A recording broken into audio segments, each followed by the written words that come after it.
하나님의 이 심판은 성도에게 있어서 현재적인 사실입니다. 31절 말씀 이하 말씀을 쭉 보시면 엘리 가문에 임할 심판을 언급하고 있습니다. 엘리 집에서 제사장의 직분 권세를 빼앗고 후손들은 단명할 거다. 굉장히 두려운 경고인데요. 적어도 하나님을 섬기는 제사장이라면 이러한 경고를 들었을 때 이제 마땅히 회개해야 됩니다. 하나님께서 심판하실 거라고 한다면 이렇게 경고하지 않았을 겁니다. 다윗에게 찾아가서 죄를 지적했던 이유는 뭡니까? 회개하라고 한 겁니다. 근데 그때 다윗의 태도는 어때요? 회개했습니다. 사울왕에게 찾아가서 회개할 것을 촉구했을 때 사울왕은 회개했습니까? 회개하지 않았어요. 그러니까 그 차이입니다. 그러니까 우리가 하나님께서 왜 심판을 경고하셨나? 회개하게 하기 위해서입니다. 심판의 경고가 있다는 것은 아직 기회가 있다는 겁니다. 하나님이 죄인을 무조건 심판하실 것이라면 굳이 경고할 필요가 없습니다. 심판의 경고는 회개의 촉구입니다. 엘리야와 그의 아들들은 하나님의 사람의 이 심판 경고를 들었을 때 하나님의 자비를 깨닫고 신속하게 회개했어야 됩니다. 그런데 엘리와 그 아들들은 이러한 심판 경고에도 불구하고 돌이키지 않습니다. 왜 그랬을까요? 이 심판을 현재적 사실로 받아들이지 않고 지금 누리고 있는 삶의 쾌락에만 시선을 고정하고 있었기 때문입니다. 결국 그 집은 망했습니다. 패트릭 주교에 의하면 유대교 저술가들의 글이 나오기를 오랜 세월 후에 가족들이 대략 18세 이상을 살지 못하는 한 제사장 가문을 발견했는데 조사해 보니까 엘리 집의 후손이었다고 합니다. 하나님이 증거로 남겨놓으신 거예요. 하나님의 제사를 멸시한 것에 대한 샘플입니다. 그러니까 우리가 하나님의 최종 심판은 장래에 있습니다. 하나님께서는 장래 어떤 순간에 반드시 세상을 심판하고 각 인생의 역사를 총결산할 겁니다. 그러나 하나님의 심판은 또한 영적 현실입니다. 다시 말하면 영의 세계에 있어서는 장래 심판도 곧 지금의 현실이 된다는 겁니다. 그래서 예수님은 요한복음 3장 18절 말씀에서 그렇게 말합니다. 저를 믿는 자는 심판을 받지 아니하는 것이요 믿지 아니하는 자는 하나님의 독생자의 이름을 믿지 아니하므로 벌써 심판을 받은 것이니라. 계속해서 예수님은 심판이 확정된 자들의 특성에 대해서 말씀합니다. 요한복음 3장 19절 그 정죄는 이것이니 곧 빛이 세상에 왔을 때 사람들이 자기 행위가 악함으로 빛보다 어두움을 더 사랑한 것이니라. 하나님의 심판은 의인과 악인 모두에게 현재적 사실로 받아들여져만 해야 됩니다. 그런데 엘리와 그 아들들을 통해 볼 수 있는 바와 같이 악인들은 결코 어둠에서 나오려고 하지 않는다는 거예요. 그 속에서 안주하려고 합니다. 하나님의 심판이 장래 것으로만 여겨지십니까? 그래서 악에서 헤어나오지 못하는 그런 상황이 있다면 이건 잘못 생각하고 있는 겁니다. 사실 하나님의 심판이 장래 일이라고 하는 것은 분명합니다. 그럼에도 불구하고 성도는 심판을 현재적 사실로 받아들여야 됩니다. 신앙을 통해서 장래 심판을 보고 만질 수 있어야 됩니다. 그리스도의 빛을 통해 자신의 삶을 비춰보고 진리를 쫓아 행하는 삶을 살아야 되는 겁니다. 이것이 우리가 가지고 있는 신앙의 이점입니다. 신앙은 현재 임할 하나님의 심판을 바라보게 합니다. 그리고 하나님의 심판을 통해 구원에 이르게 합니다. 이런 심판이 나에게 적용되지 않도록 하는 거죠. 오늘날 하나님은 당신의 사람들을 통해 심판을 경고합니다. 우리는 이 경고를 현재적 사실로 받아들여서 깨어 있어야 됩니다. 그렇지 못하고 계속해서 먼 미래 일로 생각하고 현재 죄악된 삶에서 벗어나지 못한다면, 거기서 안주하고 있다면 그 결과는 엘리집이 당한 심판을 넘어선 영원한 형벌로 이어질 것입니다. 그러면 우리는 심판의 영적으로 현재적 사실이라는 사실을 기억하고 우리가 말씀을 들을 때, 말씀을 읽을 때, 묵상할 때 나에게 적용할 수 있는 그런 은혜가 있게 되시길 주의 이름으로 축원합니다. 누가복음 13장 2절 3절 보시면 대답하여 가라사대 너희는 이 갈릴 사람들이 이같이 해받음으로써 모든 갈릴 사람보다 죄가 더인 줄 아느냐? 너희에게 이르노니 아니라 너희도 만일 회개치 아니하면 다 이와 같이 망하리라 그랬습니다. 회개는 굉장히 중요합니다. 우리가 어떻게 됐든 간에 내 삶에 언젠가 하나님 앞에서는 그날 심판은 완성되지만요. 그것을 이미 나에게 내 삶의 현재 가져와서 내 삶을 고치는 것은 대단히 중요합니다. 두 번째로 하나님은 많이 받은 사람에게 많은 것을 찾으십니다. 32절 보시면은 이스라엘에게 모든 복을 내리는 중에 너는 내 처소에서 환난을 볼 것이요 내 집에 영원토록 노인이 없을 것이다. 28절 29절의 반대 상황입니다. 28절 29절 말씀에서는 하나님께서는 이스라엘에게 은혜를 베푸실 때 특별히 엘리가 속해 있는 아론 가문에 주신 아주 특별한 은혜와 축복에 대해 말씀했습니다. 이스라엘 백성을 애굽에서 구해낼 때 아론 가문에게는 특별한 제사 직분을 맡기셨고 또 기름진 하나님의 귀한 성물을 먹게 하셨습니다. 그런데 엘리와 두 아들이 어떻게 했습니까? 하나님의 은혜를 욕되게 했고 짓밟았습니다. 이번에는 하나님께서 이스라엘에게 여전히 은혜와 사랑을 베푸시는 가운데 엘리 가문만 징계하시겠다는 겁니다. 그냥 징벌하신 정도가 아니라 36절까지 말씀을 읽어보면 그의 자손들을 젊어서 죽게 만들고 남은 자손들도 유리 걸식하게 만들겠다고 분명히 말씀합니다. 우리는 누가 하나님의 특별한 은혜와 축복을 누리면 질투하기도 하고 오히려 배아파하는 경우도 간간히 있습니다. 그런데 하나님의 특별한 은혜에는 축복만 있는 것이 아닙니다. 거기에는 책임과 의무도 있어요. 그래서 주님은 이렇게 교훈합니다. 누가복음 12장 48절 무릇 많이 받은 자에게는 많이 찾을 것이요 많이 맡은 자에게는 많이 달라 할 것이다 그랬어요. 그러니까 하나님께서 우리에게 은혜만 베푸신 것이 아니라 그에 따라 마지막 때 반드시 결산하자고 말씀합니다. 마태복음 25장 19절 반드시 결산합니다. 많이 배우고 오래 믿고 직분이 높고 좋은 은사를 받고 많은 부와 권세를 가진 사람들은 하나님 앞에 많은 것을 또 계산해야 돼요. 그만큼 하나님이 그런 것들을 주신 것은 자신의 육신만을 위해 누리고 방탕하고 허비하라고 주신 것이 아닙니다. 많은 것을 남겨 하나님께 드릴 것이 있게 하라고 주신 겁니다. 그러므로 성도는 마지막 날 주님께 드릴 것이 있게 하기 위해서 많은 수고를 해야 돼요. 우리 사도 바울이 내가 다른 사도보다 더 많이 수고한 것은 이렇게 표현합니다. 내가 아니요 나와 함께한 하나님의 은혜다. 그러니까 우리가 수고를 하면서도 자세가 뭡니까? 하나님이 나에게 은혜를 주셔서 이런 중에도 나에게 더 많이 수고하게 하셨구나. 이런 태도를 가지고 우리가 섬겨야 된다는 겁니다. 특별히 내가 받은 것이 무엇인가를 생각하면서 봉사해야 됩니다. 남보다 더 많은 것을 받고 더 좋은 것을 받은 것이 더 무서운 형벌의 근거가 될 수 있음을 우리는 알아야 됩니다. 만일 지금 당장 주님이 오늘 우리를 부르셔서 하나님 앞에 서게 된다면 여러분은 하나님께 드릴 것이 있습니까? 일생을 살아가면서 뭘 드렸습니까? 받은 달란트만큼 일하고 받은 은사만큼 봉사하고 희생한 삶이 있습니까? 무엇보다 우리 자신이 하나님으로부터 많이 받은 사람이라는 것을 기억하셔야 됩니다. 이제부터라도 하나님께 드릴 것이 있도록 열심히 봉사하고 섬길 수 있는 여러분 되시길 주의 이름으로 축원합니다.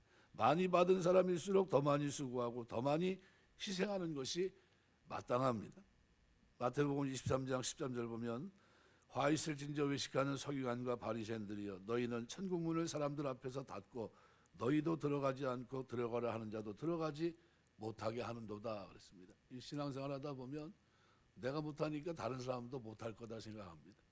내가 안 하면 다른 사람도 못하게 하는 사람도 있고 별 사람이 다 있어요. 그런데 어떻게 해야 됩니까? 남은 못해도 나는 할 수 있도록 기도하셔야 됩니다. 하나님 내가 할 수 있도록 은혜 주옵소서. 섬길 수 있고 주면서 할 수 있도록 은혜 주시옵소서. 기도하셔야 됩니다. 우리가 야고보 3장 그래서 1절 내 형제들아 너희가 선생된 우리가 더 큰 심판 받을 줄 알고 많이 선생이 되지 말라 그랬습니다. 우리가 뭐 말씀을 맡은 자가 이렇게 살아가는 게 대단히 고통스럽고 힘든 겁니다. 많이 선생되지 말라고 하는 게 그만큼 책임이 많다는 거예요. 알면서 그렇게 살지 못하는 것도 죄고, 그죠? 깨닫지 못하는 것도 죄고, 여러 가지 면에서 불편합니다.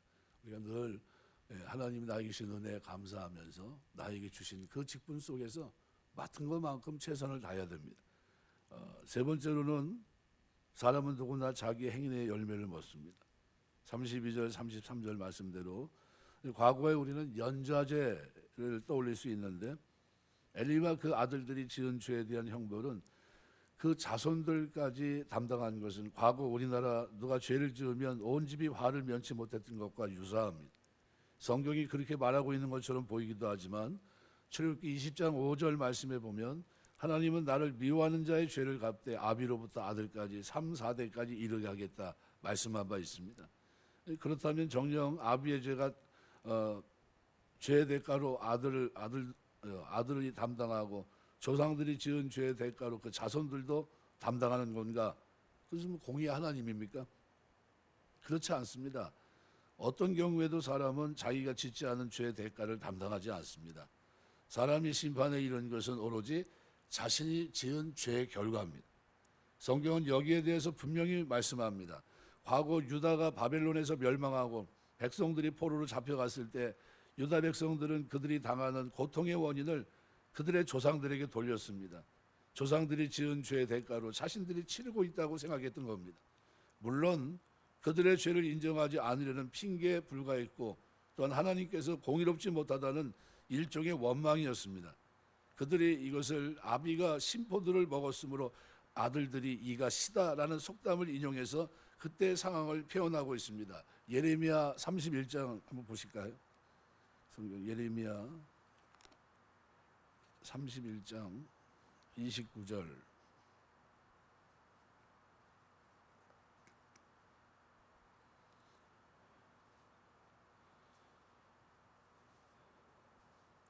구약성경 1102 있죠. 1102 있죠. 봉독해 같이 읽겠습니다. 그때 그들이 말하기를 다시는 아버지가 신포도주를 먹었으므로 아들들의 이가 시다하지 아니하겠고 30절 신포도를 먹는 자마다 그의 이가 신 것 같이 누구나 자기의 죄악으로 말미암아 죽으리라. 뭐라고 변합니까? 누구나 자기의 죄악으로 인하여 죽으리라. 그럼 누구 때문에? 조상들 때문에 그렇게 된 겁니까? 아니면 자기 죄 때문입니까? 자기 죄 때문이라는 거예요. 이걸 분명히 알고 신앙생활해야 됩니다. 또 에스겔 18장 한번 보시겠습니다. 에스겔 18장 1174쪽. 에스겔 18장 2절부터 4절까지 보겠습니다. 찾으셨으면 같이 보겠습니다. 너희가 이스라엘 땅에 관한 속담이 이르기를 아버지가 신포도주를 먹었으므로 그의 아들의 이가 시다고 하면 어찌 됨이냐. 주 여호와께서 말씀이니라. 내가 나의 삶을 두고 맹세하노니 너희가 이스라엘 가운데서 다시는 이 속담을 쓰지 못하게 되리라. 모든 영혼이 다 내게 속한지라.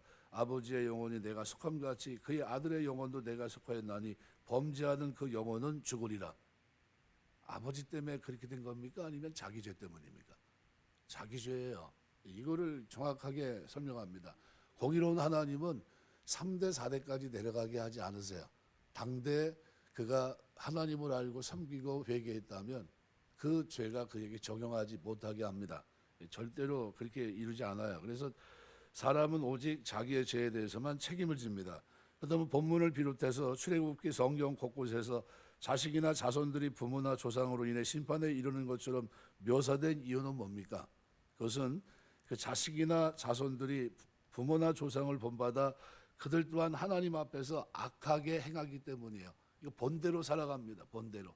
말한 대로 살지 않고요. 부모가 말을 해도 소용없어요.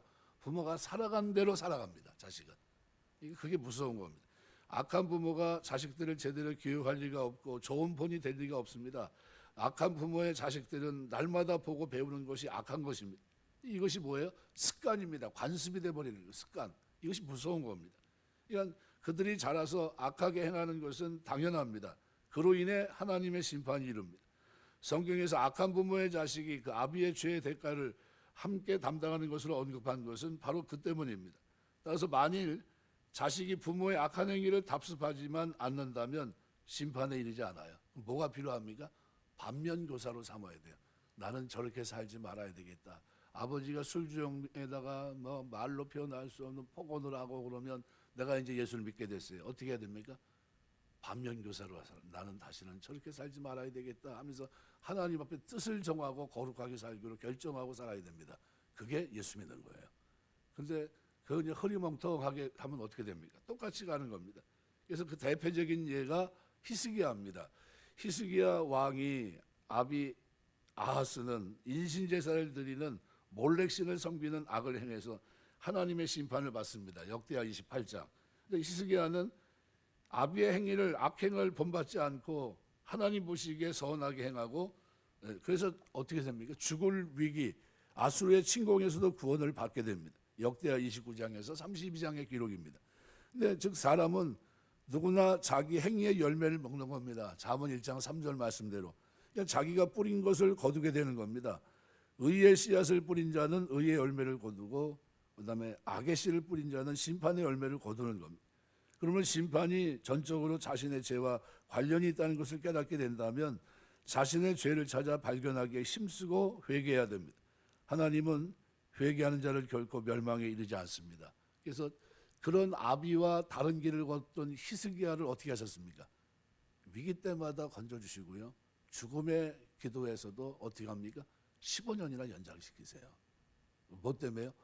하나님 앞에 바르게 살아가니까. 아비는 몰래 신을 섬기며 하나님의 저주를 받았지만 아들은 하나님을 섬기면서 어떻게 해요? 복을 받습니다. 이사야 3장 10절 너희는 의인에게 복이 있으라 말하라 그들은 그 행위의 열매를 먹을 것입니다. 우리가 구원은 은혜지만 살아가면서 하나님 받는 복은 뭡니까? 일반 은총처럼 여러분의 행위의 복을 하나님 받으세요. 잘 섬기면 하나님 어떻게 해요? 살아가면서 복을 누리게 하십니다. 예레미야 32장 19절 주는 모략이 크심의 행사가 등하시며 인류의 모든 길을 주목하시며 그 길과 그 행위의 열매대로 보응하시나이다 그랬어요. 말씀을 맺겠습니다. 우리 신앙생활하면서 심은 대로 거두게 하신 하나님, 행위를 먹게 하신 하나님은 우리가 회개하고 의의 길, 거룩한 길, 이 길을 걸어갈 때 오늘 우리를 축복하십니다. 여러분의 걷는 걸음을 축복하시고 여러분의 자녀들이 하나님 앞에서 바르게 살아갈 때 하나님은 그 자녀들을 축복하십니다. 우리가 자녀들 앞에 뭐가 돼야 돼요? 좋은 샘플이 돼야 돼요. 나도 우리 부모님처럼 살아야 되겠구나 하는 샘플이 돼야 됩니다. 신앙생활이 누굴 봅니까? 유를 자꾸 쳐다보는 거예요. 아이, 아버지도 안 하면서 왜 합니까? 뭐 이렇게 돼요. 그러니까 그게 제일 무서워요. 내가 하지 않는 걸 자식이 하라고 할 수 없잖아요.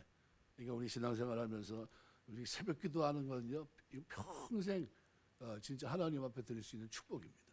새벽 기도하면서 우리 부모님은 날마다 새벽에 하나님 앞에 가서 첫 시간 하나님 앞에 드렸던 사람이야. 이게 우리 자녀들에게 뭐로 남을까요? 신앙의 유산으로 남는 겁니다. 나도 그래야 되겠구나. 기도하며 승리해야 되겠구나. 그때 우리 아버지가 승리한 비결이 기도였구나 하는 것을 알 수 있게 해야 합니다. 하나님은 많이 맡긴 자에게 많은 것을 찾으십니다. 나에게 하나님께서 뭘 맡겼나 가만히 보시고요. 그걸 땅에 묻어놓으시면 안 돼요. 그걸 가지고 하나님 영광을 위해서 쓰셔야 됩니다. 또 하나님은 심판에 대한 의식을 지금 이곳에서 이 땅에서 이 얘기를 들었을 때 고치기를 원하세요. 말씀을 들을 때 즉각적으로 반응하기를 원하십니다. 고장난 건 왜 그래요? 반응이 없는 게 고장난 겁니다. 반응. 하나님 말씀을 통해서 어떻게 해요? 진단을 하고서 이렇게 청진기 갖다 대면 알잖아요. 마찬가지. 말씀을 갖다 대면 아 이게 내가 죄구나 싶으면 어떻게 해요? 그럼 빨리 회개하셔야 되는 겁니다. 우리가 하나님 백성으로 살아가는 동안 늘 깨어 있어서 말씀에 대한 적용, 그죠? 그 말씀에 대한 순종, 말씀에 대한 성취를 위해서 쓰임 받고 또 특별히 엘리 가문이 이렇게 비참한 모습으로 됐다는 사실을 기억하면서 하나님은 나 자신이 하나님을 섬기는 것 그것을 하나님께서 원하시는구나. 내가 누가 뭐라고 해도 좋은 배경을 갖고 있어도 내가 하나님 앞에 진짜 하나님 가까이 나아갈 때 하나님이 외면하지 아니하시고 세우시고 회개할 때 기회를 주시는 그런 분이시구나 하는 사실을 꼭 기억하시고요. 우리가 하나님 앞에 나아갈 때마다 행위의 열매를 맺는 그 축복이 저와 여러분의 걸음 속에 믿음 생활 속에 늘 충만케 되시길 주의 이름으로 축원합니다. 기도하겠습니다.